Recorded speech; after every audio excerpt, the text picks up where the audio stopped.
नमस्कार GeM update channel सकल के जानाई स्वागतम। তোমরা সকলেই থাম্বনেল থেকে বুঝতে পেরেছো আজকে ভিডিওটা কি হয়েছে। রাজ্যে আবারও আশাকর্মী নিয়োগের বিজ্ঞপ্তি প্রকাশিত হয়েছে। আজকে আমরা দেখে নেব এই বিজ্ঞপ্তির মাধ্যমে রাজ্যে কোন জেলা থেকে আশাকর্মী নিয়োগের বিজ্ঞপ্তি প্রকাশিত হয়েছে। আমরা এর আগেই দেখেছি আইসিডি অঙ্গনওয়াড়ি কর্মীর মতনই আশাকর্মী ধাপে ধাপে পশ্চিমবঙ্গ অর্থাৎ রাজ্যে সমস্ত জেলাতেই কিন্তু প্রকাশিত হচ্ছে। আজকে এই ভিডিওর মাধ্যমে আমরা বিস্তারিত তথ্যগুলি স্টেপ বাই স্টেপ কিন্তু জেনে নেব। তার আগে প্রত্যেকে বলা কি এই চ্যানেলের নতুন সদস্য অর্থাৎ অডিয়েন্স হয়ে থাকলে প্রত্যেকে চ্যানেলটিকে সাবস্ক্রাইব এবং পাশে বেল আইকনটি ক্লিক করে দেবেন সবার আগে এই ধরনের নিত্য নতুন আপডেট পেতে। আমরা বিজ্ঞপ্তি শুরুতেই প্রথমেই জেনে নিই এই যে বিজ্ঞপ্তি প্রকাশিত হয়েছে সম্পূর্ণভাবে আশাকর্মী নিয়োগের ক্ষেত্রে প্রকাশিত হয়েছে। এইটির ক্ষেত্রে কি বলেছে, একজন আবেদনকারী কেবলমাত্র একটি আবেদনপত্র জমা দিতে পারবেন। এছাড়া একজন প্রার্থী অধিক কিন্তু ফর্ম জমা করতে পারবেন না আবেদন ক্ষেত্রে, তা কিন্তু আমরা এই বিজ্ঞপ্তির মাধ্যমে তা জেনেছি। এই আবেদন অর্থাৎ আশাকর্মী নিয়োগের আবেদনের ক্ষেত্রে কী কী ডকুমেন্টস লাগবে সেই সমস্ত ডকুমেন্টসগুলি আজকে আমরা এই ভিডিওর মাধ্যমে আমরা জেনে নেব। বয়সের প্রমাণপত্র হিসাবে শংসাপত্র, মাধ্যমিক সমতুল্য পরীক্ষার কিন্তু অ্যাডমিট কার্ড দিতে হবে। এছাড়া স্থায়ী বাসিন্দা এলাকা হিসাবে এপিক কার্ড অর্থাৎ ভোটার কার্ড কিন্তু জমা করতে হবে। পশ্চিমবঙ্গের সরকারের কর্তৃক দেওয়া যদি কোনো এসসি এসটি ওবিসি অর্থাৎ তপশিলি জাতির যে সার্টিফিকেট সেই সার্টিফিকেট কিন্তু প্রত্যেকে সাবমিট করতে হবে। এবং মাধ্যমিক পরীক্ষার মার্কশিট অবশ্যই জমা করতে, যেহেতু এটা মাধ্যমিক শিক্ষাগত যোগ্যতার উপর নির্ভর করে এই আশাকর্মী নিয়োগের বিজ্ঞপ্তি প্রকাশিত হয়েছে।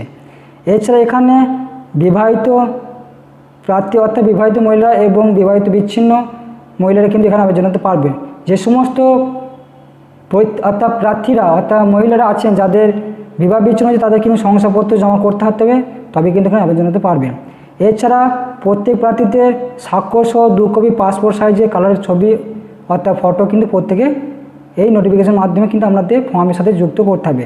এবং 5 টাকার ডাক টিকিট কিন্তু যুক্ত করতে হবে।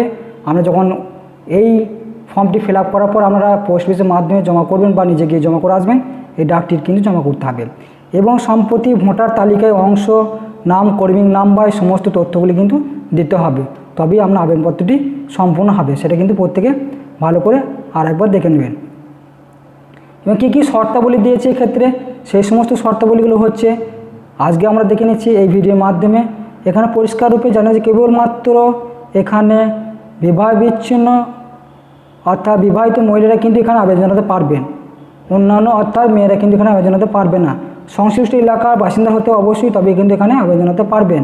এবং এজ প্রুফ হিসাবে কী বলেছে এখানে, প্রত্যেকে এজ প্রুফ হিসাবে 1/1/2024 তারিখ অনুযায়ী 30 থেকে 40 বছরের মধ্যে বয়স হতে হবে, তাহলে কিন্তু আবেদন জানাতে পারবেন।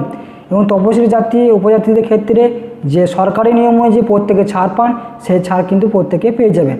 এবং প্রত্যেকে কিন্তু মাধ্যমিক পাস করে থাকতে হবে, সমতুল্য পরীক্ষায় সার্টিফিকেট অবতীর্ণ থাকতে হবে এবং উত্তীর্ণ হতে হবে, তবেই কিন্তু এখানে আবেদন জানাতে পারবেন। এবং উচ্চতর শিক্ষাগত যোগ্যতা থাকলেও কোনো অসুবিধা নাই, এখানে কিন্তু মাধ্যমিক পাস শিক্ষাগত যোগ্যতায় কিন্তু এখানে গ্রাহ্য করবে, তা কিন্তু আমরা জানতে পেরেছি এই নোটিফিকেশনের মাধ্যমে। এছাড়া আমরা আরও যে বিস্তারিত তথ্যগুলি জেনে নেব আজকে এই ভিডিওর মাধ্যমে, তা প্রত্যেকে ভালো করে জেনে নেবেন। এবং কোন কোন জেলার মধ্যে অর্থাৎ ব্লকে এই আশাকর্মী নিয়োগের বিজ্ঞপ্তি প্রকাশিত হয়েছে সেই তথ্যগুলি অর্থাৎ নামগুলি আমরা আজকে এই ভিডিওর মাধ্যমে জেনে নেব। প্রত্যেক মনোসহকারে ভিডিওটি দেখবেন, নাহলে কিন্তু বিস্তারিত তথ্যগুলি বুঝতে পারবে না। এই যে দেখতে পাচ্ছেন এখানে সম্পূর্ণ তথ্যগুলি কিন্তু দিয়েছে যে উত্তর 24 পরগনা জেলা থেকে কিন্তু প্রকাশিত হয়েছে। এখানে কাকদ্বীপ ব্লকের ডিপার্টমেন্টে যে সমস্ত প্রার্থীরা আছেন এবং পঞ্চায়েত এলাকা তারা কিন্তু এখানে আবেদন জানাতে পারবেন। কাকদ্বীপ ব্লক জানিয়েছে এখানে। নামখানা ব্লকে যে সমস্ত প্রার্থীরা আছেন আমার কমেন্টে জানাবেন, আপনাদের সমস্ত তথ্যগুলি জানিয়ে দেওয়া হয়েছে, তারা কিন্তু এখানে আবেদন জানাতে পারবেন। এছাড়া দ্বিতীয়ত কী বলেছে এখানে, সাগর ব্লকে যে সমস্ত বাসিন্দারা আছে তারা কিন্তু এখানে আবেদন জানাতে পারবেন। অর্থাৎ এই সমস্ত ব্লকে যে সমস্ত আশাকর্মী প্রার্থীরা আছেন এবং আশাকর্মী নিয়োগের ক্ষেত্রে ইচ্ছুক আছেন তারা কিন্তু প্রত্যেকে এখানে আবেদন জানাতে পারবেন। তাই প্রত্যেকে ভালো করে মনোসহকারে অবশ্যই আজকে ভিডিওটি দেখবেন, নাহলে কিন্তু বিস্তারিত তথ্যগুলি বুঝতে পারবে না। তাই প্রত্যেকে বলা কি অবশ্যই এই ভিডিও দেখে প্রত্যেকে আবেদন শুরু করে দেবেন, পরবর্তীতে এই ধরনের লেটেস্ট আপডেট পেতে অবশ্যই। এবং কীভাবে আপনাদের ফর্ম ফিল আপ করবেন সেই ফর্ম ফিল আপটি আমি আজকে এই ভিডিওর মাধ্যমে জানিয়ে দিচ্ছি। এই যে ফর্মটি দেখতে পাচ্ছেন এটা সম্পূর্ণভাবে আশাকর্মী নিয়োগের ফর্ম ফিল আপ। এই ফর্মের মাধ্যমে আমরা প্রিন্ট আউট করার পর সুন্দরভাবে এখানে আমাদের যে সমস্ত তথ্যগুলি এখানে ফটোটা লাগবে ফটোটা সুন্দরভাবে দিয়ে দিবেন। এবং আবেদনকারীর নাম, পঞ্চায়েতের নাম, উপস্বাস্থ্য কেন্দ্রের নাম অর্থাৎ বাড়ির কাছে যে উপস্বাস্থ্য কেন্দ্র আছে, উপস্বাস্থ্য কেন্দ্রের নাম দিবেন, জিপি ব্লক ওয়াইজ নামগুলো এখানে দিয়ে দিবেন, তাহলে কিন্তু আবেদনপত্র আপনাদের সম্পূর্ণ হবে। এবং ডেট অফ বার্থ এখানে কষ্ট করে দিয়ে দিবেন এবং জন্ম তারিখ অনুযায়ী বছর মাস দিন সেটা দিয়ে দিবেন।